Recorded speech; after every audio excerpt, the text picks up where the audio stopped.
Seja muito bem-vindo, seja muito bem-vinda ao podcast Comunique. Eu, você e a nossa comunicação. Aqui a gente bate um papo sobre a vida pessoal e profissional a partir da comunicação. E aí, como está a sua vida? Como está a sua comunicação? Hoje nós vamos lidar com um assunto que talvez seja um pouco denso para alguns, necessário para outros. Só que é um assunto que a gente precisa entrar. Eu costumo dizer que nós entramos aqui em assuntos que são escolhidos pelas pessoas que nos escutam e também que me tocam. A mim, Diogo, e ao Enoque, que faz tudo isso acontecer. Hoje, recebemos Silvia Coutinho, psicóloga, eu vou dizer especialista em luto, em pessoas enlutadas. Muito bem-vinda, muito obrigado pela presença. Muito obrigada pelo convite, é um prazer estar aqui. Vamos lá. Silvia, eu vou começar logo de cara, assim, com a pergunta que me tocou aqui já antes da gente começar a conversar, que é por que a gente precisa conversar sobre luto? Então, a gente define luto, né? Até tecnicamente, a definição do luto sempre passa por perda, né? Então, o luto é um processo, isso é uma coisa que é importante a gente explicar também depois, que um processo de pesar. Então, o que é pesar? Ele envolve tristeza e ele envolve perda, ele é consequência de uma perda. E a gente tem várias perdas ao longo da vida, né? Normalmente a gente associa luto com a morte de alguém, mas na verdade a gente tem várias perdas. O próprio processo de desenvolvimento, de crescimento e desenvolvimento, é um processo de perdas e ganhos, né? Então, por exemplo, a criança entra na escola, perde o contato direto com os pais, mas ganha um ciclo de escolarização e por aí vai, né? E a gente, infelizmente, não é uma sociedade acostumada a perdas, né? A perda parece muito derrota. Para a nossa sociedade, na nossa cultura, está muito associada à derrota. Desde criança também. Então, tem aquela coisa da criança, eu não vou perder, eu vou roubar a bola, porque aí o jogo acaba, né? Uma sociedade muito competitiva. As próprias redes sociais reforçam muito isso, né? É só o que é bonito, é o que chama atenção, superar os limites, aquela coisa toda. Então, quando a gente se confronta, enfrenta, enfim, uma perda, é como se você tivesse derrotado. E não é verdade, porque a gente vai ter perdas na vida. Isso faz parte da vida, do viver. E a gente precisa estar preparado para isso, porque senão essas perdas podem abrir processos de depressão, de doença mental mesmo, né? E aí trazer problemas que não necessariamente precisam estar associados a elas. Então, assim, é claro que toda perda vai ter uma tristeza associada, né? Mas a gente não precisa ficar derrotado na tristeza. O processo de luto envolve também uma recuperação, que a gente fala, nunca é exatamente igual como antes da perda, mas pode até ser melhor em determinados casos, né? Se esse processo for bem trabalhado. Então, acho que por isso. Entendi. E por que você começou a trabalhar com perdas, com lutos, etc.? Então, como a gente estava conversando, não foi uma escolha, né? Aconteceu. Então, eu escolhi trabalhar com psicologia da saúde, mas dentro da psicologia da saúde eu acabei caindo, vamos dizer assim, em psico-oncologia, que é a psicologia especializada em casos de oncologia, e trabalhando com oncologia eu acabei chegando nos cuidados paliativos, né? E aí, quando a gente trabalha com cuidados paliativos, com certeza a gente vai trabalhar com pacientes que estão falecendo e com seus familiares. E faz parte, inclusive, da definição atual de cuidados paliativos, que um programa, por exemplo, um serviço de cuidados paliativos, ele não pode encerrar as suas atividades com a morte do paciente. Ele tem que acompanhar os familiares no processo de luto, né? Então, os serviços de cuidados paliativos têm serviços de luto, e eu comecei a trabalhar com luto a partir dos cuidados paliativos, né? A Janaína veio aqui e falou sobre cuidados paliativos e a gente está tentando fazer uma linha cronológica aí do que pode acontecer, e a gente chega agora no contexto de luto. O luto, eu particularmente, tem muita gente que fala assim, não sei lidar com luto, não sei o que fazer dentro de um enterro, dentro de um funeral e etc. Eu não vou dizer que eu sei, até porque eu acho que é muito difícil dizer que sabe lidar com uma situação como essa, mas eu vou dizer que eu vivencio isso há muito tempo, assim. Desde a minha infância, eu perdi tio, eu perdi avós muito cedo, já perdi amigos muito próximos, e acaba que a gente vai, digamos assim, se calejando. Essa é a minha sensação, que eu vou me calejando. Só que ao mesmo tempo é um momento que a gente sabe o que dizer. Né? Dizer algo nesse momento é muito, muito complexo, assim. E a partir do momento que a gente não sabe o que dizer, eu fico refletindo como é que fica o contexto da família enlutada, sabe? Dentro dessa situação. Porque hoje você já atua dentro de hospital e hoje você também atua na psicologia, consultório clínico, atendendo pessoas enlutadas. Como é que fica esse contexto? Porque, pelo que eu estou escutando, vem também uma possibilidade de virar como se fosse uma doença. É isso? O luto não é uma doença, né? Tá. Isso é importante clarear. Durante algum tempo, as pessoas associavam luto à doença. O luto não é doença. Ele é um processo normal de reação a uma perda. Mas ele pode se transformar numa doença, que é o que a gente chama do luto complicado, que antigamente se chamava de luto patológico, né? E até para tirar um pouco esse peso de patologia, então hoje se chama de luto complicado. E a grande dificuldade é a gente definir a diferença entre esses dois, né? Porque assim, quais são as diferenças do... Então, porque assim, a primeira coisa, né, que eu disse que é importante explicar é que o luto é um processo. Então, a gente às vezes associa, como a gente até fala assim, eu estou de luto, a gente às vezes associa o luto com o estado. Então, eu estou de luto e o luto vai acabar. A sociedade tem um pouco isso também com o ritual do luto, né? Então, tem o velório, o sepultamento, depois, em determinadas religiões, aquela coisa dos 7 dias, no máximo 1 mês, e aí depois já se começa a achar que acabou o luto, né? Já deu o direito, né, trabalhista, não, pessoa enlutada tem direito a tantos dias sem trabalhar, e aí pronto, depois disso você não tem mais direito de sofrer pela pessoa que você perdeu. Só que emocionalmente não é assim. Então, ele é um processo que também passa por várias fases, né? Porque, imagina, né, você que já passou por isso também, você está acostumado a conviver com uma pessoa e, de repente, essa pessoa não faz mais parte da sua vida. Então, não é simplesmente uma mágica, tipo, acender e apagar uma luz de que, tudo bem, a vida vai continuar sem essa pessoa, né? Se acostumar com isso é difícil. E quanto maior for o vínculo com a pessoa que você perdeu, mais difícil é o processo de luto. Inclusive, se não existe vínculo, nem existe luto. Mas quando existe vínculo, então você pode ter um vínculo por uma pessoa que nem é da sua família, mas um vínculo maior, por exemplo, por um amigo do que por um irmão, de repente. E aí você sofre mais por um amigo do que por um irmão. E a sociedade não vai entender, dizer, o que é isso? Que doideira, né? Tá assim porque perdeu um amigo, por um pet, que é uma coisa que a gente fala hoje em dia dos lutos não reconhecidos, né? Então, assim, o luto por um pet, os lutos de mães, por exemplo, que perderam filhos intraútero no período ainda da gravidez. Então, são lutos que são perdas, que também passam por um processo e a sociedade não reconhece, né? Então, a gente precisa, para que esse luto não se transforme num luto complicado, a gente precisa acompanhar esse paciente, ou pelo menos oferecer esse acompanhamento desde cedo. Porque o que distingue, né, que você falou? Tem alguns critérios que distinguem um luto complicado de um luto normal, como a gente fala. O primeiro deles é o tempo em que a pessoa fica em luto, né? Então, normalmente, a literatura fala que um luto que dura mais do que 1 ano pode ser considerado como um luto complicado. Daí você vê como que a nossa sociedade está defasada, né? Porque a gente dá no máximo 1 mês. E não é. Então, por que 1 ano? Porque por vários motivos, mas o mais fácil de entender é que, assim, todas as primeiras datas importantes da sua vida vão acontecer a primeira vez durante 1 ano sem aquela pessoa, né? Então, o aniversário, o Natal, o Dia dos Pais, Dia das Mães, sei lá o quê. Então, sem aquela pessoa. Então, a primeira vez que você não sabe ainda como se comportar, o luto é muito presente. Quer dizer, a perda daquela pessoa é muito presente. Então, o primeiro critério é 1 ano. Daí a gente já vê.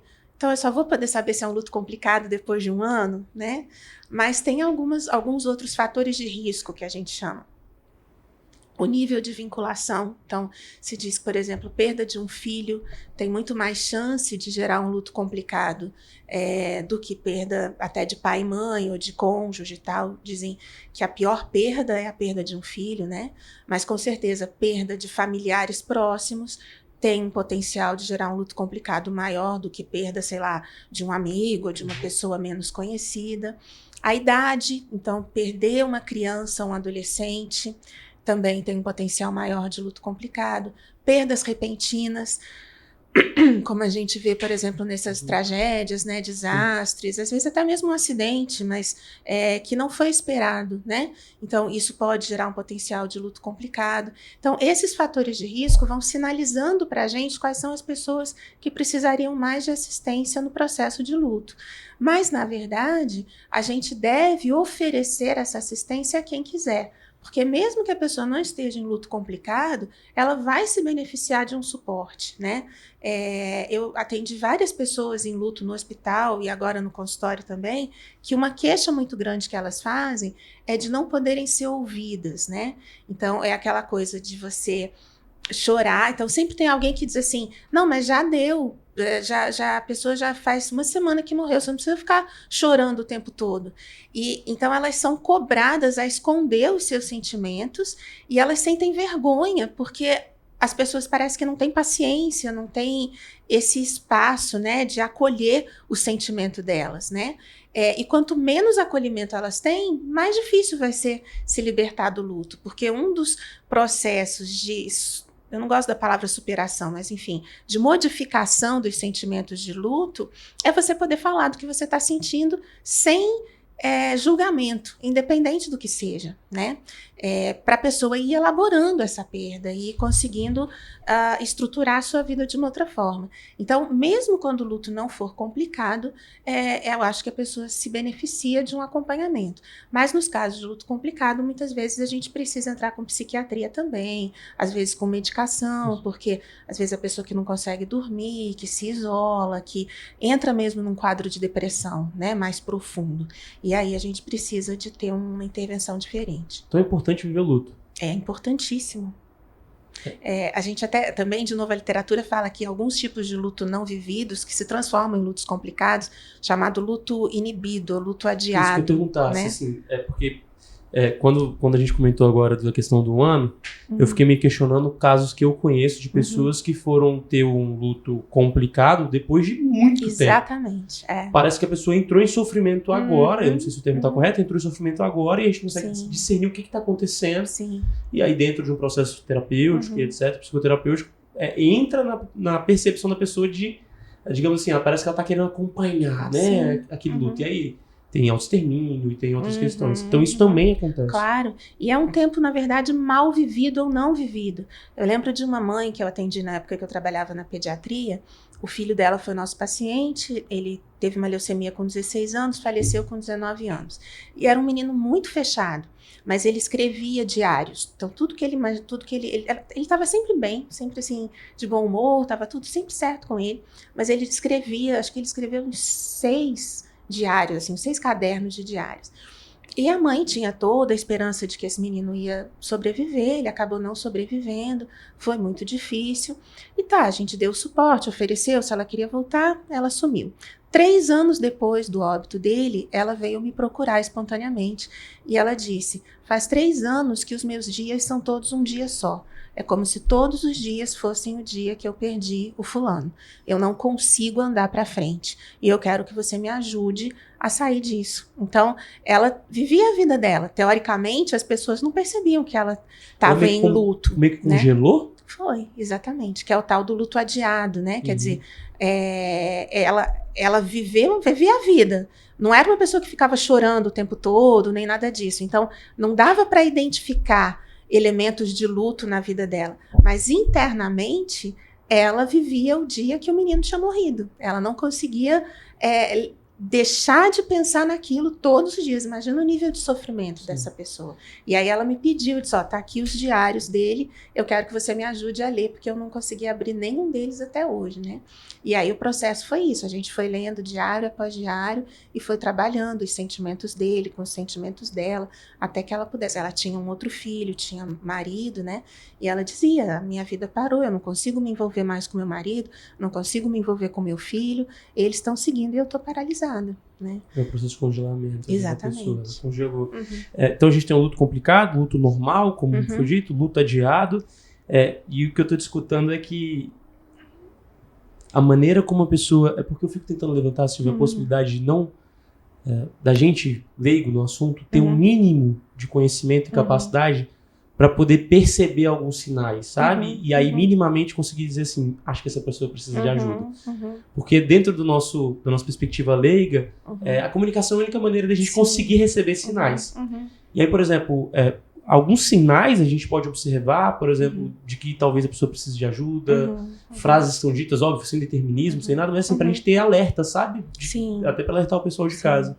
Então, eu acho que eu sempre falo que a comunicação começa com a observação, né? Uhum. Então, orientando estagiários e residentes, eles são sempre muito impulsivos. O que eu falo? O que eu faço? Aqui eu de calma, observa, porque Escuta. cada pessoa é de um jeito, né? Então, a primeira coisa eu acho que é isso, saber escutar o que aquela pessoa está falando. Só que muitas vezes ela não vai falar verbalmente, né? Ela vai falar com atitudes, com gestos e tal. E a grande dificuldade é que são as pessoas que não expressam esse luto. Então, até no hospital mesmo, né? Eu falava com os médicos e tudo. Quando um paciente, um familiar, chora, reclama, fica triste, todo mundo chama o psicólogo, né? Aquele que tá bem, ninguém chama. E muitas vezes esse que tá bem é o que precisa. Então, eu acho que o primeiro sinal para identificar um paciente enlutado, né, que talvez possa estar desenvolvendo um luto complicado, é uma pessoa que segue a vida muito naturalmente depois de uma perda. Exatamente, depois de uma perda significativa, né? O que é difícil nisso? Muitas vezes você vai oferecer ajuda para essa pessoa e ela não vai aceitar. Né? Então, às vezes tem que ser uma ajuda paciente, que é aquela coisa, estar ao lado, acompanhar essa pessoa, saber que ele pode, ou ela, né, pode não fazer um pedido agora, mas precisa de alguém que esteja junto, que esteja atento às necessidades, né? Para no momento em que essa pessoa precisar, saber que tem com quem contar. Né? Então, eu acho que esse acompanhar, esse observar é muito importante, né? E nos outros casos são os sinais mais claros, né? O choro, o reclamar muito da falta da pessoa, e aí é engraçado, porque aí pode ser tanto uma coisa quanto outra, por exemplo, falar muito da pessoa que partiu ou não falar nada, né? Sim. Então, por isso que eu acho que a coisa mais importante é tentar ficar do lado mesmo, não desaparecer. E isso é uma coisa que também os enlutados reclamam muito. Eles falam assim, não, até os 7 dias depois do óbito, muita gente estava, me ligava, né? Agora todo mundo sumiu. Ninguém mais fala, parece que é um pecado falar eu tenho uma paciente enlutada que perdeu a filha, elas parece que é um pecado falar da minha filha, e eu quero falar dela, eu quero que alguém me visite, eu quero que, né, mas ninguém fala comigo, ninguém vem me visitar, ninguém liga para saber como eu tô mais, né? Então, assim, eu acho que é isso, é não desaparecer, sabe? Ficar por perto, que aí quando a pessoa precisar, ela vai saber, bom, aquele ali não sumiu, então eu posso pedir ajuda. Eu passei por um luto recente, mais ou menos um ano aí, da perda da mãe de um dos meus melhores amigos, e ela era muito participativa na minha vida, assim, ela daquelas que ela me ligava, e não só eu. E eu perguntei para a esposa desse grande amigo há algum tempo, eu perguntei o que eu posso fazer, porque assim, a gente fica sem saber o que fazer. Sim. E eu tenho um pouco do ímpeto de fazer muito. Seja de fazer de estar junto, mas assim, tentar fazer algo. E aí eu perguntei, ela falou, Diogo, você faz presente igual você sempre fez. Não sei exatamente o que você pode falar. Só que aí eu vou trazer uma outra percepção, é que às vezes a minha vontade é de resolver aquilo ali, sabe? De fazer com que a pessoa fique bem. Não logo, imediatamente, não, porque talvez pela quantidade de vivências isso não passa por mim. Mas depois de um tempo, assim, parece que eu quero que a pessoa fique bem, sabe? Ou que olhe para aquilo. Né? E aí eu quero discutir assim, o quanto que isso é complexo.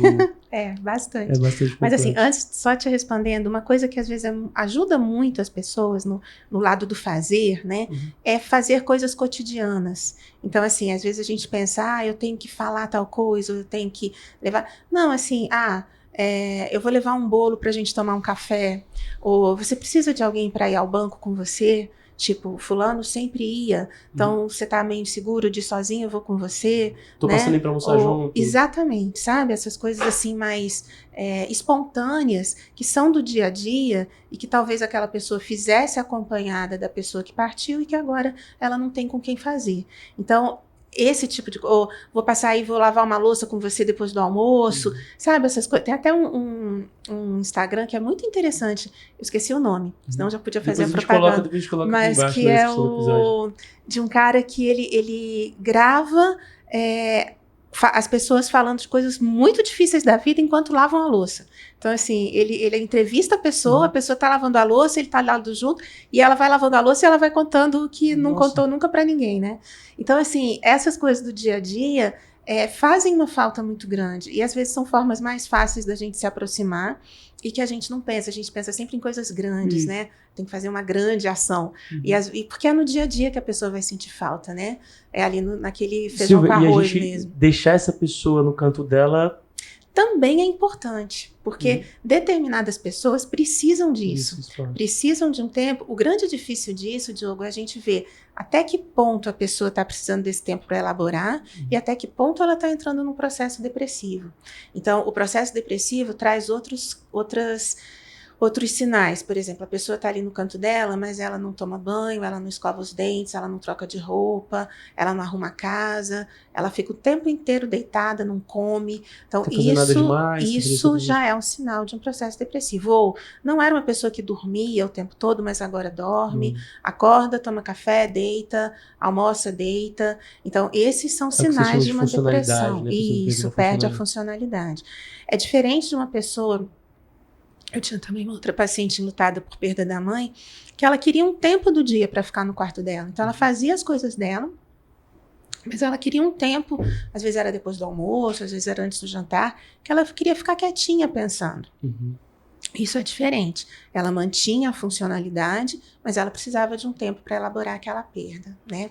E aí, quando a pergunta que você me fez, né? De como aguentar o não fazer ou a dor que não vai embora, né? Eu acho que aí tem muito dessa nossa dificuldade de lidar com a dor, sim, né? Total. Que isso, a dor incomoda. A nossa dor incomoda e a dor do outro também. Não é à toa que hoje em dia a gente consome muito mais drogas, por exemplo, analgésicas, psicotrópicas e tal, porque a gente não aguenta nem um minutinho de dor. Então, assim, não estou dizendo que a dor é legal, não é isso. Não é sobre mas isso. Ela de certa forma, inevitável. Mas a gente não precisa sofrer o tempo todo com a dor. A gente pode aprender a conviver com a dor, né? Então, o sofrimento associado à dor pode ser evitado, mas a dor de perder alguém a gente não pode evitar, se a gente amava aquela pessoa, né? Muita gente fala que o luto é o preço do amor. Se você amor, você vai sofrer quando você não tiver mais essa pessoa. E o que é melhor? Não sofrer ou não amar, né? Então, é melhor amar e resgatar todo esse amor que você teve, transformar esse amor depois de uma perda, do que não amar nunca, ou não amar determinadas pessoas, né? Então, eu acho que, de novo, a palavra é paciência, né? É entender que a dor tem um tempo para ela se modificar. Então, o grande aliado do luto é o tempo, né? É horrível dizer isso, porque quando você fala isso para uma pessoa enlutada, eles sempre dizem, mas... vai passar? Quando que vai passar? Mas não passa. Parece que só piora. É uma outra coisa que eles falam muito também. Assim, depois de um primeiro mês, piora muito do que melhora. E às vezes a expectativa é não, depois de um mês vai melhorar. Não, piora muito, porque é quando a vida realmente começa sem aquela pessoa, né? Eu tinha uma pacientezinha, criança, com 9 anos, que perdeu o pai. E no dia que o pai faleceu, ela me ligou, a gente conversou pelo telefone, ela dizia, tia, o que eu faço? E aí eu falei de várias coisas que ela podia fazer para lidar com a tristeza dela, e o pai era separado da mãe. Então, assim, depois de um mês, ela voltou e disse que eu deixei, né, em aberto, que ela me procuraria, a mãe me procuraria quando ela quisesse. E ela pediu para me ver um mês depois. E eu disse, o que foi? Tá ruim? Ela disse, não, tia, tá muito pior. Porque, assim, até agora, como eu via meu pai só de 15 em 15 dias, eu sentia como se... tá no 15 dias que eu não vi meu pai. Agora já tem um mês, eu nunca fiquei tanto tempo sem ver meu pai. Então, agora eu sei que ele morreu mesmo, né? Antes era como se... não sei, ele só tivesse ido viajar ou alguma coisa assim. Então, depois de um mês, é muito pior, né? E aí que vai começar a vida de verdade, sem aquela pessoa que aí não tem mais providência para tomar, não tem mais as pessoas em volta dando os pêsames, aquela coisa toda. Então, tipo, primeiro piora para depois melhorar. E quando as pessoas perguntam, então, é só o tempo? Porque elas não querem esperar o tempo passar, né? E o tempo não ajuda, porque quando você está com dor, parece que o tempo não passa, né? O tempo parece que congela também. Mas são etapas que são necessárias de vencer, né? Agora, por isso que eu digo, por que a companhia é importante? Porque se você passa por isso tudo sozinho, você vai elaborar coisas e a tendência é que você pense da pior maneira possível naquelas coisas. Então, que venha a culpa, que venha o arrependimento daquilo que você não fez e achava que tinha que ter feito, que venha esse questionamento, mas por que isso foi acontecer? E por que esse sofrimento? Eu lembro também de uma outra paciente que ela dizia assim, ela jovem, 34 anos, e tinha perdido já a mãe e o pai. E as outras pessoas conhecidas dela não tinham perdido ninguém. Então ela se achava assim uma vítima por ser tão jovem e não ter mais pai e mãe. Era a referência dela, né? A gente sabe que tem gente muito mais jovem que já perdeu, mas ela achava que era assim uma injustiça gigantesca que isso tivesse acontecido com ela.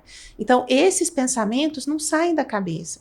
Quando você tem uma companhia de alguém que vai estar do seu lado, que vai te ouvir, mesmo que seja aquela mesma repetição do sofrimento, mas que vai aceitar esse processo, isso fica menos pesado, né? E aí, aos poucos, isso vai sendo elaborado. E o processo do luto é muito assim, é muito repetitivo. As sessões com pacientes enlutadas, as primeiras, são sempre iguais. Eles falam sempre a mesma coisa. E a sensação que a gente tem também é que isso não vai mudar nunca, não vai andar. Mas chega um momento, e aí esse momento é completamente diferente para cada pessoa. Alguns é 1 ano, às vezes são 6 meses, para outros são 3 meses, em que parece que vira a chave. E aí a pessoa começa de novo a caminhar, se interessar pelas coisas da vida, questionar a relação com a pessoa que morreu de outra maneira, não só em cima da culpa, porque no começo é só culpa, culpa, culpa, culpa. Isso vai mudando, né? Então, precisa ter esse acompanhamento para estar ali quando isso mudar. Você contou da história de uma paciente que você disse o que ela poderia fazer para lidar. Claro que era uma criança e aí tem um contexto muito específico. Só que eu tenho certeza que tem pessoas que estão escutando a gente que estão enlutadas. Que estão passando por um sofrimento de luto. Eu sei que o atendimento é completamente individualizado e de acordo com a realidade, mas quais são as atividades que a gente pode fazer nesses momentos, sabe? Quais a gente pode evitar também, porque tem situações evitáveis, digamos. Claro. Então, para a criança, a forma maior de expressão da criança é o desenho. Né? Assim como para o adulto seria escrever. Então, o que eu recomendo muito para as crianças é desenhar. Então, assim, você está pensando, você está com saudade, faz um desenho.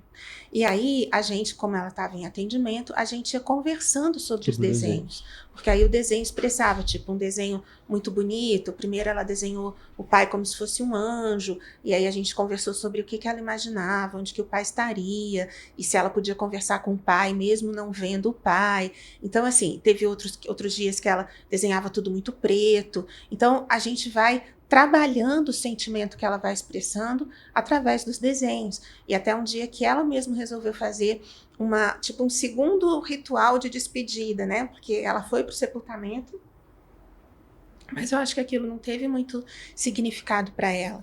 E esse segundo ritual, ela escolheu ir numa cachoeira, onde ela ia sempre com o pai, fez vários desenhos, colocou numa caixinha as coisas que mais lembravam o pai e jogou no rio, né? Então, isso para ela foi o ritual de despedida do pai, que foi mais ou menos uns 2 a 3 meses depois da morte do pai, né? E com os adultos, então, é escrever. Tem muitos adultos que não têm esse hábito de escrever, então, no começo é difícil, diz, não quero escrever e tal, mas muitas vezes eu digo, escreve o que te vier à cabeça, mesmo que seja só uma palavra, tipo raiva, raiva, raiva, sei lá, né? Mas para tirar de dentro, porque uma das coisas que vai gerando ansiedade, que é a porta de entrada para a depressão, são os pensamentos repetitivos, né? Então, se você quebra e você escreve aquilo, num outro momento que você vai ler o que você escreve, você já elabora um pouco.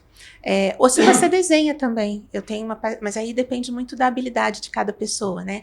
Mas qualquer expressão artística, por exemplo, desenho, teatro, música, né? Eu tive uma paciente que ela é artista plástica, então ela fazia pinturas e depois ela começou a fazer esculturas, que era a forma como ela elaborava as questões internas dela, né? E mesmo que você não seja um artista, né? Você pode se aproximar de coisas que te ajudam nessa expressão. Eu estou te escutando como movimentar. um movimento. Isso, é exatamente entrar em isso. movimento de alguma forma. Lembra do caso que eu falei da senhora que estava congelada? Então é justamente isso, mesmo. não deixar congelar, é colocar as ideias, as emoções em movimento, né? E aí o que talvez não seja bom, além do congelar, seja repetir a presença em lugares aonde você vai sofrer. Tô lembrando das mães que que perdiam as crianças no hospital, né? Que perdiam as crianças com câncer. Essas mães algumas tinham muita tendência a voltar ao hospital para querer cuidar de outras crianças. Isso não é legal. Então, por mais que, e muitas vezes quando eu estava lá como psicóloga, eu dizia, não, prefiro que você não faça isso. Não, mas eu preciso, porque aí é como se ela não permitisse a ideia de que a filha partiu. Então, assim, ela vai tentar transferir para outra criança o que sentia, vai interferir no processo de tratamento da outra criança e não vai sentir a sua dor, né? E a dor só vai embora se a gente sente, né? Tem uma frase, que eu não sei de que santo é, mas é de um santo, que ele fala assim, como é que é? Assumir para depois redimir. Então, você precisa assumir o que você está vivendo, mesmo que seja ruim, para depois você se redimir. Você não vai conseguir chegar na redenção se você negar, esconder aquilo que é ruim, por pior que seja. Por isso, assim, se é ruim, tem alguém do seu lado, não fica sozinho, né? Porque a Cicely Saunders, que é uma das teóricas do cuidado paliativo, ela fala isso, o sofrimento só é insuportável quando ninguém cuida, né? Então, que alguém só é insuportável quando ninguém cuida. Então, se você está sofrendo muito, mas tem alguém cuidando de você, nesse sofrimento de luto, não é insuportável, é duro, é horrível, mas você vai suportar e vai passar, né? Agora, sozinho não, sozinho aí é arriscado, né? E uma vez passando, você vai encontrar a redenção, mas você não vai chegar na redenção se você não assumir, se você disser, não, tá tudo bem, não tô sentindo nada. Aí vem o tal do luto adiado ou congelamento que você não aceita o que está acontecendo. Tem um ponto de atenção à substituição também. Também. Substituir, vou colocar casos que eu conheço que aconteceram. Eu perdi um cachorro, Sim. Eu pego e adoto outro cachorro para poder, aí eu substituo e eu não vivencio o luto. Sim, exatamente, né? Não é legal, porque nunca vai ser a mesma pessoa, né? Nunca vai ser o mesmo animal e tal. E aí sempre fica, tanto com os animais, mas também com as pessoas, fica aquela forçação de barra de que o outro se comporte como o que se foi, né? Deve ter isso com filhos. Muito. Substituir o filho, aí não, eu perdi esse filho aqui, eu vou dar uma hiperatenção a esse outro filho. Exatamente. Substituição deve ser Às vezes até, como eu trabalhei muito com crianças com leucemia, e aí tinha muito aquele caso que foi de novela, mas que acontece na vida real, do casal engravidar para conseguir ter um filho que fosse doador de medula para o filho doente. E muitas vezes a criança que vem não é compatível. E eu já acompanhei casos em que o segundo filho não era compatível, mas recebia o nome do filho que tinha morrido, por exemplo. Né? Então, ele tem até um filme que acho que é Prova de Amor, que é bem assim, né? Sem dar spoiler. O casal engravida de uma menina que a função daquela menina é ser doadora da irmã, né? E quando ela diz que não vai doar, ela perde a função de filha, né? Ela procura um advogado, vai tratação, só que na verdade quem tá querendo isso Eu vou dar spoiler, que esse filme é muito antigo. Se você não escutou, se você não assistiu ainda, você já tinha que ter assistido. Então você tem que assistir. Acho que é Prova de Amor, sim. Isso. O assunto é delicado, só que eu quero tornar ele ainda mais delicado para algumas pessoas. Tá bom. Como é que a gente coloca a religião, a espiritualidade dentro desse processo do luto? Porque, aí eu vou colocar dentro da minha ignorância, mas assim, para algumas religiões lidam de um jeito, para outras religiões lidam de outro. O quanto que é importante ou quanto que é desafiador colocar a espiritualidade e a religião dentro desse aspecto, porque quando você estava falando aqui agora de algumas pessoas, parece que eu escutei a frase assim, por que comigo? Por que eu? Sim. Por que meu filho? Por que meu pai? Sim. Então, em cuidados paliativos e luto, uma coisa que a gente fala muito é que espiritualidade não é igual à religiosidade, né? Então, a religiosidade pode fazer parte da espiritualidade, mas a espiritualidade vai além. Então, espiritualidade todos nós temos, porque nós somos seres espirituais. A gente tem corpo, alma e espírito. E o nosso espírito é o que nos liga a alguma coisa de sobrenatural. Mas mesmo os ateus que não acreditam no sobrenatural, eles têm dentro do espírito uma razão de viver. Então, por isso que a gente trabalha a espiritualidade dentro desse sentido da vida. Razão de viver. Qual é o meu sentido da vida? E a gente busca trabalhar com os pacientes isso. Muitas vezes a gente vai chegar na religião, muitas vezes a gente vai chegar em que o sentido da vida é Deus, ou é alguma coisa que seja sagrado para aquela pessoa, né? Mas a gente tem pacientes ateus em que o sentido da vida, por exemplo, é deixar um legado para sua família, ou enfim, ensinar alguma coisa e tal, né? Então, essa é a primeira diferença que a gente tem que fazer, principalmente quando você não conhece a pessoa. A gente não pode chegar tratando de religião. A gente só vai tratar de religião quando o paciente permite, né? Quando o paciente traz a religião. Mas você sempre vai poder tratar do sentido da vida. Porque isso é uma das coisas, quando vem essa pergunta, por que comigo? Tem essa pergunta por trás, qual é o sentido disso tudo? E aí vem, qual é o sentido do sofrimento?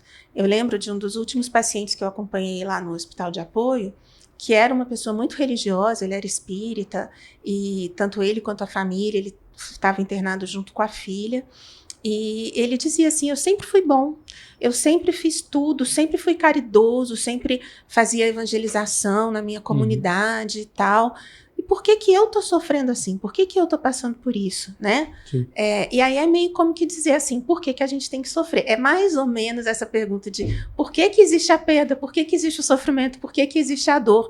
E a gente diz, porque existe. Infelizmente, nós somos seres humanos e nós passamos por isso, né? E aí vem, qual é o sentido da dor? Qual é o sentido do sofrimento, né? E aí, uma pessoa religiosa pode dizer, o sentido do sofrimento é eu purgar os meus pecados, sei lá o quê. E uma pessoa não religiosa vai dizer, o sentido do sofrimento é eu me tornar uma pessoa melhor. O que, na verdade, com palavras diferentes, é a mesma coisa, né? Então, assim, a gente vai tentar trabalhar com o paciente se ele encontra um sentido naquilo. O problema é que justamente como a gente vive numa sociedade que tirou completamente o sentido do sofrimento, é como se o sofrimento fosse um castigo, fosse um fracasso, né? É muito difícil a gente trabalhar isso com os pacientes, principalmente quando a gente tem pouco tempo. E no hospital que eu trabalhava, geralmente o paciente chegava muito grave, então a gente tinha muito pouco tempo. E aí a gente precisava deixar que o paciente expressasse a sua raiva, né, ou a sua decepção. Muitas vezes a sua raiva com Deus, tinha muitos pacientes religiosos que chegavam lá revoltados com Deus, né, por que Deus fez isso comigo? Esse senhor não chegava a ficar revoltado, ele estava, acho que, meio inconformado, mas não com raiva. Agora, tem uns que têm raiva mesmo, de dizer, não fala desse nome de Deus, porque ele me decepcionou, era para eu ser assim, e ele fez a minha vida o contrário.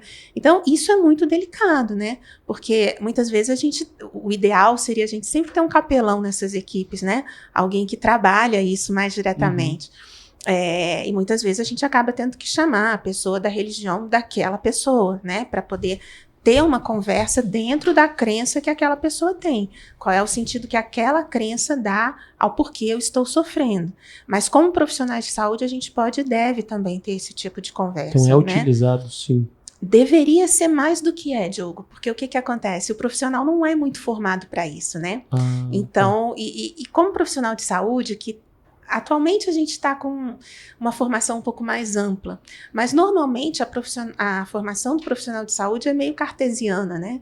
É aquela coisa 2 mais 2 igual a 4. Protocolos, exatamente. E a espiritualidade não pode ser protocolada, né? E inclusive já tentaram fazer isso. Tem alguns testes que avaliam em que nível de espiritualidade a pessoa está, né?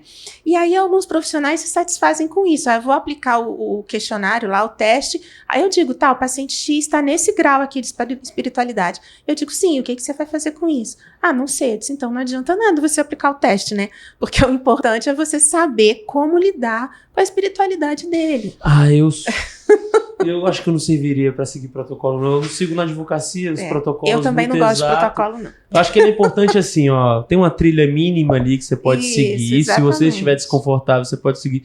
Agora, se quiser botar o facão nas costas e abrir a trilha você mesmo, exatamente. com a capacidade de repertório que você tem, vai, se joga. Eu concordo plenamente. Assim, eu já tive várias discussões, né, com médicos e tudo com isso, porque o protocolo dá uma certa segurança, né? Protocolo de comunicação e tudo mais. E eu acho que é isso, é uma trilha, mas o seu paciente não necessariamente está naquela trilha, ele pode estar à margem. E aí, você vai puxar ele para a trilha? Vai ser um desastre, né? Então, você que tem que ir até onde ele está. Então, assim, a espiritualidade não funciona assim. E aí, o profissional tem muito medo de abordar, até eu acho que um medo compreensível, que é aquilo, será que eu vou ser invasivo, né? Ou aquela coisa, normalmente os profissionais têm as suas religiões também, então, será que eu estou correndo o risco de catequizar essa pessoa? Então, é muito delicado, você tem que ter muito cuidado, né? E tem que conhecer muito de religião, que é uma coisa que a gente normalmente não conhece, não estuda, para saber, quando o paciente fala de tal coisa, por exemplo, uma religião de matriz africana, e que aí que é o que quase ninguém conhece, não, então ele entende que é uma entidade que está falando sobre isso, você tem que conversar naquele nível com ele, mesmo que você pense assim, não, eu não acredito em entidade, mas ele acredita. Então, ele está sofrendo com aquilo, então eu vou até onde eu puder. E tem que ser sincera, de olha, daqui para frente eu não consigo mais conversar com você porque eu não entendo disso. Você quer que eu chame alguém da sua religião para conversar com você? E aí a gente chama, né? Eu falo que o papel da comunicação da pessoa que está comunicando sendo guia ali, no nosso caso, enquanto profissional, no seu caso, enquanto profissional da psicologia, o papel de adaptação é nosso. O papel de adaptação não é da pessoa que está recebendo essa maior habilidade de comunicação. O papel é nosso. Então a gente vai precisar se adaptar, a gente vai precisar sair da nossa trilha protocolar para seguir em outra. Não tem como, é inevitável isso. Agora, se você quiser fazer igual todo mundo faz, e aí minha mãe sempre disse que eu não era todo mundo, então eu não necessariamente vou fazer igual todo mundo faz, eu vou fazer as minhas adaptações para poder me adequar à minha linguagem, à minha comunicação às pessoas. Sim, a gente chega num espaço agora em que, assim, quando esse assunto chega para mim, ele chega com reclamações de frases ditas por pessoas para pessoas enlutadas.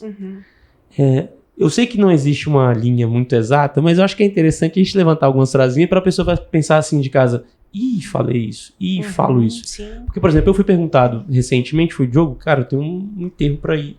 Não sei nem o que falar.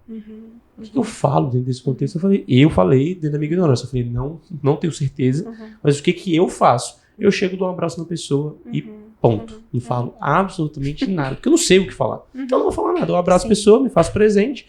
Para algumas pessoas mais próximas, eu me coloco à disposição para eventualmente resolver algum problema, para poder ajudar se precisar. Então, conte comigo para o que você precisar. Ponto. Isso. E aí eu lembro de um episódio de um grande amigo, seus melhores amigos também, que perdeu o pai recentemente. E dentro desse processo eu liguei pra ele e falei assim, cara, onde é que você tá? Ele falou, tô em casa. Eu falei, você tem comida em casa? Aí ele falou, tem nada pra comer aqui em casa. Eu vou abrir no celular pra pedir um iFood. Aí eu falei, quer uma comida da caseirinha? Ele falou, quero. Eu falei, liguei pra minha mãe, moro com meus pais. Isso é estar presente no luto. Porque eu falei, cara, o que eu posso fazer? Eu liguei pra minha mãe e falei, mãe, é o seguinte, aquele amigo meu, sabe? Tem uma comida aí na tua casa? Porque aqui em casa não tem. Aí ela falou, tem, meu filho, passa aqui e pega. Vou arrumar tudo direitinho aqui na vasilha. Eu levei comida. Cheguei lá, fiquei 5 minutos com ele, porque eu percebi que não era pra eu ficar ali. Levei a comida, falei, meu irmão, precisando, tô aqui. Deixei a comida, fiquei ali um pouquinho, dei um abraço e fui embora. Porque eu não sabia o que falar. Eu não sei o que falar. Então eu me coloquei, eu perguntei e recebi. Então, assim, tem algumas frases que a gente não deve falar. Conversa comigo sobre isso, por favor. Eu acho que, pra começar, eu vou na sua também. Eu acho que a gente não deve falar nada, né? Se não sabe falar, não fala nada. E às vezes, mesmo que saiba falar, não deve. Porque os enlutados geralmente falam que eles não lembram das frases de conforto. Agora, eles lembram das frases que incomodam, né? E eles lembram do abraço. Eles lembram de quem esteve lá, de quem abraçou, de quem foi respeitoso com aquele momento, né? Agora, então é isso, a presença. Eu tenho uma paciente, essa que perdeu a filha, que ela diz que ela lembra de todo mundo que estava no velório, mas ela não lembra o que ela falou, nem o que ela ouviu, nem nada, porque tudo foi apagado. Agora, tem algumas frases que são muito cruéis, né? Então, por exemplo, nesse momento, dizer, o tempo vai melhorar, quer dizer, qualquer coisa que queira dizer minimizar ou dizer o que a pessoa tem que fazer para não sofrer. Tipo, confia que o tempo vai melhorar o que você está sentindo. Só o tempo agora, né? Só o tempo para você esquecer. Porque, assim, primeiro é dizer, que é fácil, quando diz assim, só o tempo, parece, é fácil, porque é só deixar o tempo passar, só o tempo, né? Depois, para você esquecer, né? Uma das coisas que os enlutados não querem é esquecer. Então, é uma das coisas até que dá muito medo e ansiedade neles quando eles começam a esquecer cognitivamente a voz, o rosto, né? Acho que eu já vi filme falando isso, eu não quero esquecer. Eu tenho um pacientezinho de 7 anos que ele diz, eu não quero esquecer o meu pai, o que eu faço para não esquecer, né? Então, assim, desculpa, aqui são exemplos... Eu puxei o assunto. Né? Então, assim, esquecer, a pessoa não quer. Você diz, não, você vai esquecer, você está sem querer sendo cruel com aquela pessoa, né? Falar de Deus também nessa hora, quando você, a menos que você seja tipo, você é da mesma congregação, da mesma comunidade que aquela pessoa, então você sabe que ela está acostumada a falar de Deus, que ela quer ouvir falar de Deus. Aí é diferente. Mas se é uma pessoa que você não conhece, que você não sabe que religião tem, ou até você sabe que religião tem, mas você não é próxima dela, não fala de Deus, porque pode ser que naquele momento ela esteja com raiva de Deus. Então você fala, não, Deus vai te ajudar, Deus te console, Deus não sei o quê. Ela pode dizer, eu não quero saber de Deus, Deus tirou meu marido, Deus tirou meu filho, eu não quero saber de Deus agora. Então, também não é legal. Não significa, porque aí a pessoa que é religiosa vai pensar, nossa, como é que eu não vou falar de Deus nesse momento, né? Mas não precisa, Deus vai entender, Deus está ali de qualquer jeito, você não precisa falar dele, você só precisa ser presença naquele momento, né? Então, falar de Deus é uma coisa que incomoda. Qualquer coisa que minimize mesmo, do tipo, outra coisa que é horrível, que as pessoas falam muito, que os enlutados normalmente não gostam. Descansou, foi melhor assim, Deus sabe o que faz, porque estava sofrendo muito, né? Essa aí ficou de alerta pra mim. Assim. Eu usei esses dias, eu falei, cara, tá quantos anos tanto, cansado, né? Mesmo que seja verdade. Não né? tem que dizer. Mas para a pessoa que está perdendo, às vezes ela não queria aquele descanso, né? E eu lembro de uma outra paciente lutada que ela, se eu falava muito disso, foi a irmã dela que ela perdeu, e a irmã sofreu muito, e aí as pessoas diziam, descansou. Ela descansou nada, ela sofreu horrores, ela morreu sofrendo, como que descansou? Então, assim, é isso, às vezes você vai, se a pessoa enlutada diz, eu só estou consolada porque descansou, aí você diz, descansou, mas você, você, outra coisa, isso, ele viveu bem, é uma coisa que a minha mãe fala, né, em relação ao meu pai, não, ele já viveu muito, e, né, já está bastante idoso, não tem mais problema, ela diz, não, mas é o meu amor, então, assim, quanto mais viver, melhor, né, então, é isso, a gente tentar minimizar as coisas, né? E comparações. E também é uma coisa que a gente deve recente. A evitar, pessoa comparou, né? E aí, independentemente do amor, né? A pessoa comparou, pois é, a pessoa tinha perdido um filho, e a pessoa comparou com a perda do cachorro. Meu Deus! Foi tão escabroso, assim, que a pessoa me contou rindo, porque, assim, foi um negócio tão escabroso que ela contou chorando e rindo, assim, tipo, putz, sem noção, sabe? Sim. Então, foram... Nessa linha também uma outra coisa que às vezes as pessoas fazem sem noção, mas é comparar com os seus sofrimentos, isso, né? Então dizer assim, não, eu já passei por isso também, eu sei como é, eu sei como você está se sentindo. Ninguém sabe como o outro está se sentindo. Mesmo que tenha perdido exatamente o mesmo familiar, né? Cada luto é um. Porque a relação de cada pessoa entre si é única, né? Claro. Então não dá para dizer, eu sei como você está se sentindo, vai acontecer tal coisa. Não, né? Então acho que essas são as piores frases. Tem uma que eu escutei recentemente também, que tem a comparação, que é a pessoa trazer a referência da própria dor, fazendo a comparação e somado a isso diminuindo. Que é aquela assim, você não sabe como foi quando eu passei por isso, que nossa, eu fiquei tão mal, ficou muito pior. Cara, o momento não é sobre você. Exato. O momento não é sobre você, o momento é sobre a pessoa. Se você tá ali é pra você escutar. Só que aí me vem a reflexão também assim, cara, será que essa pessoa não tá no luto complicado? Sim, isso que eu ia falar. Isso acontecia muito nos grupos de luto que a gente fazia no hospital, que às vezes não, né? Eram sempre grupos de família. Então a gente chamava as famílias para participar do atendimento. E aí sempre tinha na família aquele que estava mais choroso e aquele que não estava, né? E aí a atenção geralmente ia para o que estava mais choroso. E o que não estava, muitas vezes tinha essa frase, porque eram irmãos, por exemplo, e aí irmão ainda tinha mais esse sentido de comparar, né? Então dizia, nossa, mas comigo foi muito pior, porque além de perder a mamãe, eu perdi, meu marido tá doente, e eu perdi o emprego, e não sei o quê, e eu tô aqui, ó, firme, forte e tal, e você tá aí chorando. Então, assim, é essa coisa, essa pessoa que tá firme e forte não tá se dando o direito de sentir o seu sofrimento, né? E tá cobrando do outro que também não sinta. Então, isso acontece muito nas famílias. Se ouvir né? nas famílias, eu que sou advogado, vou acabar falando disso, apesar de não ser minha área de atuação. Sim. Porque tem questões burocráticas a serem resolvidas. Sim. Eu passei por uma situação complexa que um grande amigo, a família desse grande amigo, eu até comentei dele já, chegou uma hora que eu falei, vou falar uma vez só, porque é minha obrigação enquanto amigo da família inteira e como advogado, mas assim, resolva o que precisa resolver. Ela tá, existe uma possibilidade de algo acontecer e tudo. Sim. E aí vem a questão de conta, não sei o que e tudo. E aí eu falei, vou falar só uma vez, porque existe uma necessidade aqui. Aí um filho falou comigo individualmente, os outros falaram, não quero nem falar disso. Obrigado, mas eu não quero nem falar disso. Tudo bem, aí um veio falar comigo. Só que eu falo assim, falar desse assunto naquele momento imediato do luto, porque tem muita gente que fala assim, a gente vai ter que falar disso alguma hora, então vamos falar logo. Escutei isso antes de ontem, sei lá. É muito difícil, assim. Lá no hospital, isso cabia sempre às assistentes sociais, né, coitados. Então, eram eles que falavam sobre essa questão. Mas, geralmente, as famílias têm alguém que acaba sendo meio que escolhido, ou que se apresenta para ser a pessoa que vai resolver essas coisas, né? E aí, eu acho que é tentar perceber quem seria essa pessoa para falar com ela ou esperar, porque algumas coisas têm que ser resolvidas mesmo, algumas coisas são muito complexas, né? Questão de guarda, às vezes, de filho, questão de herança, pensão, essa coisa toda, né? Então, aí eu acho que talvez sinalizar, dizer, olha, a gente precisa falar sobre isso. Quando for o momento, ou quando você se sentir à vontade, ou com quem eu poderia falar na família sobre isso, né? E aí esperar que a família sinalize quem é a pessoa. Que eu fiz, não fiz todo errado, então. Porque é muito delicado, assim, porque a gente sabe as problemáticas que podem acontecer. E aí parece a minha sensação de quem ainda é mais da área, de sucessões, civil, etc. Sim.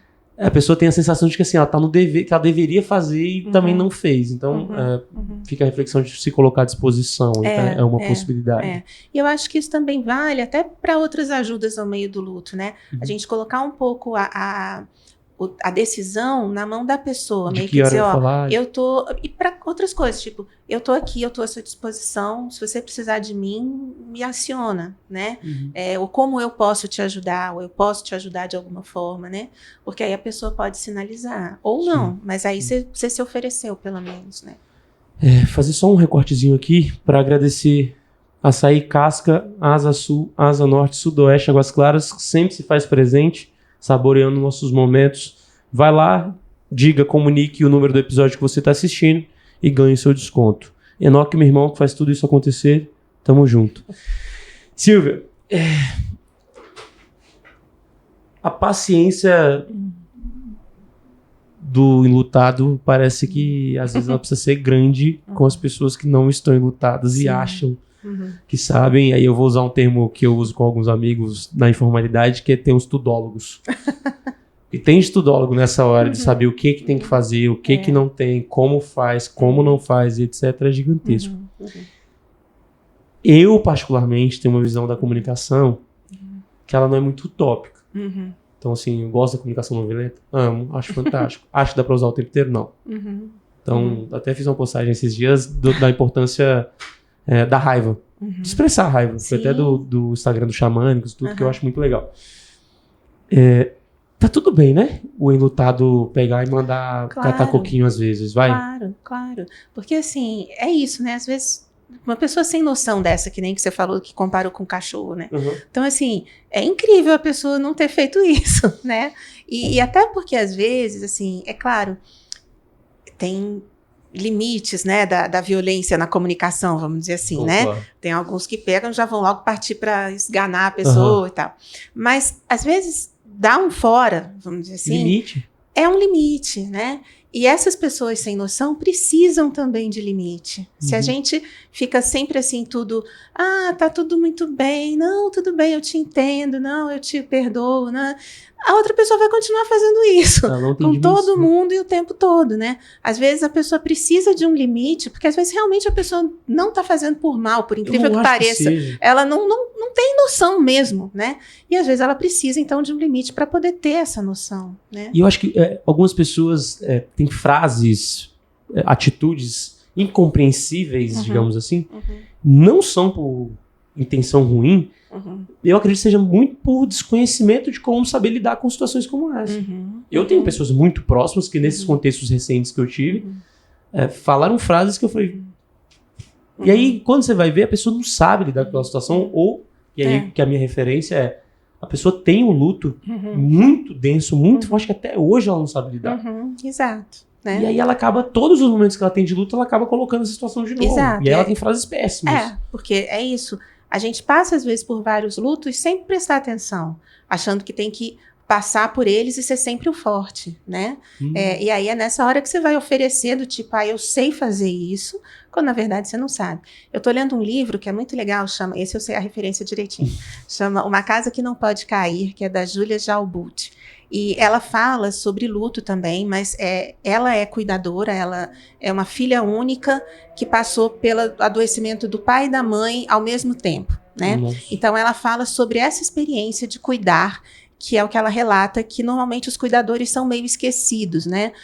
Se presta muita atenção no paciente e tal, mas no processo do cuidar, as pessoas não prestam muita atenção nesse processo, nos sentimentos e tal. E tem um exemplo que ela dá, que é claro, ela é uma pessoa que tem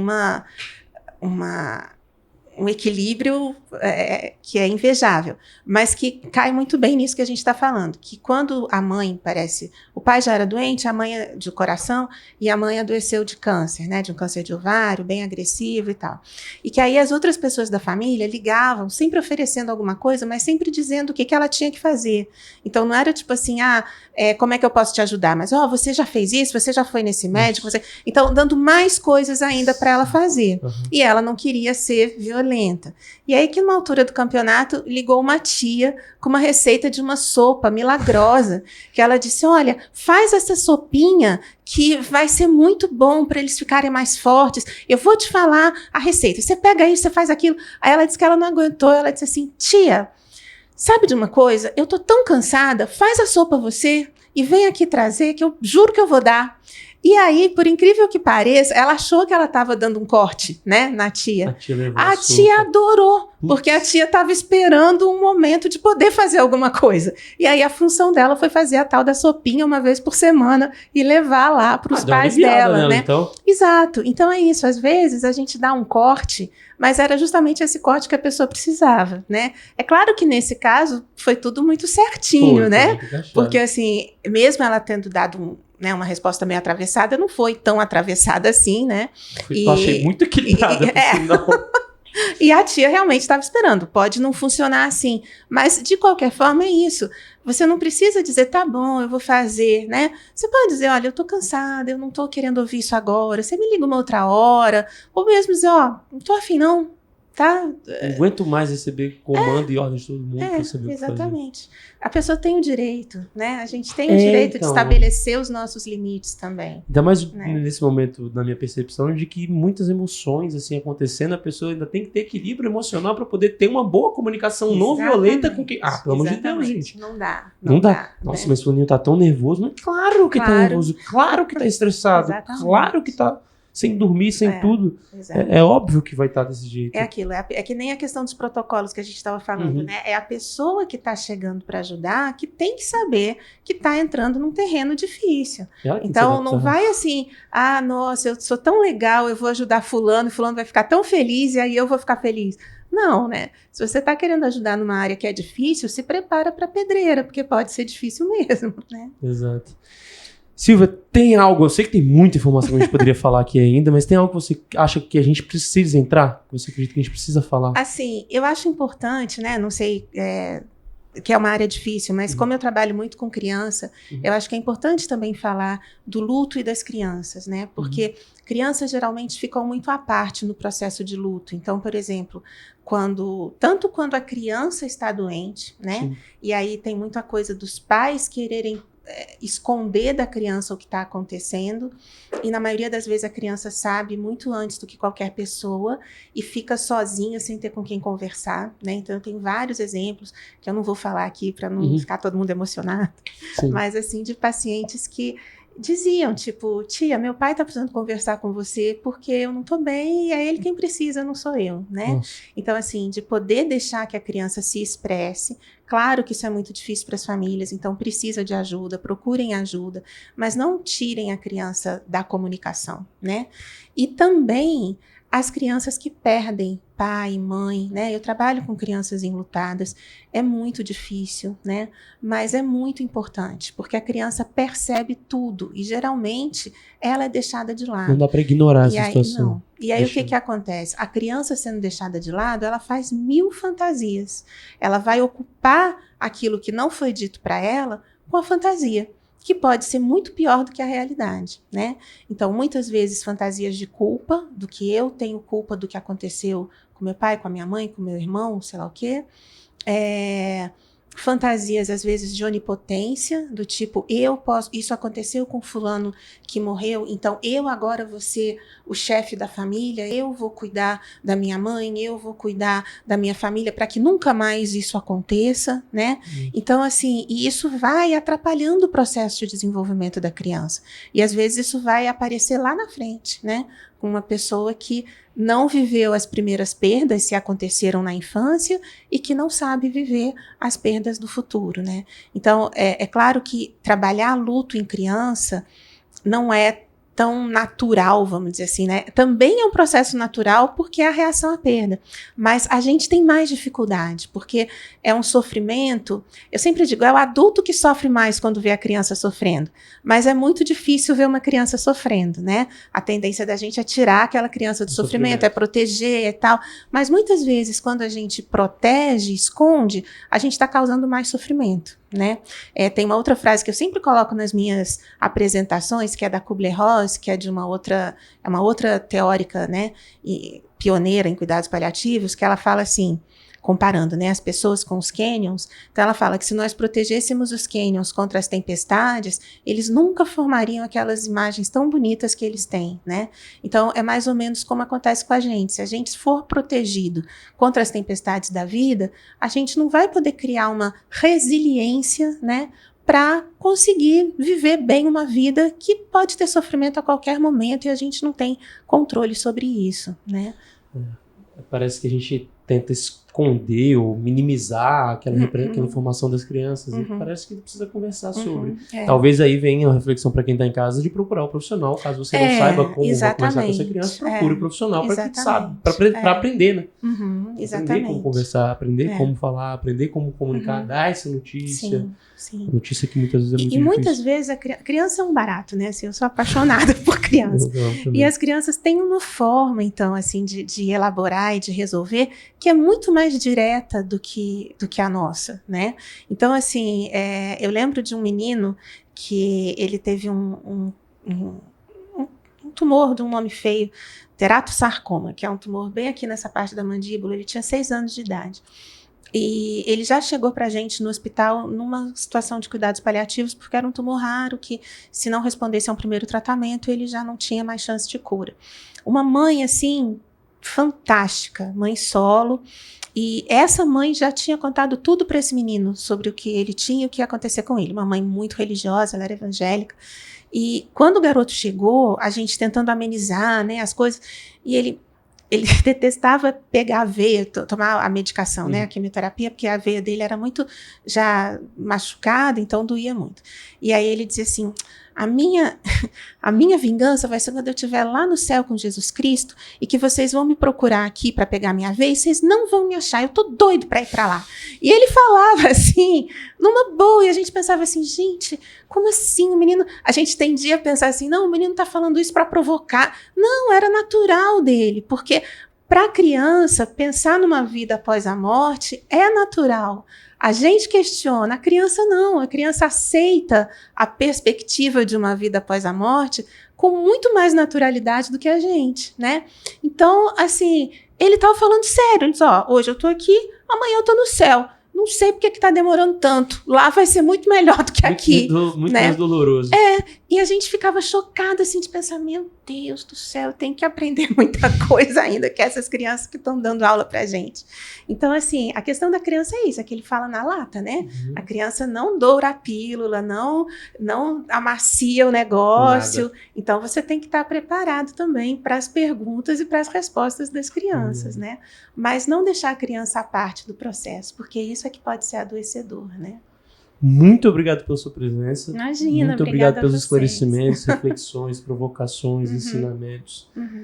Acredito que a gente conseguiu atingir algumas pessoas que estão refletindo sobre isso, que estão conectadas com esse tema, e ao mesmo tempo provocar outras que talvez nunca tenham pensado sobre esse assunto e tenham sido tocadas de alguma maneira para refletir.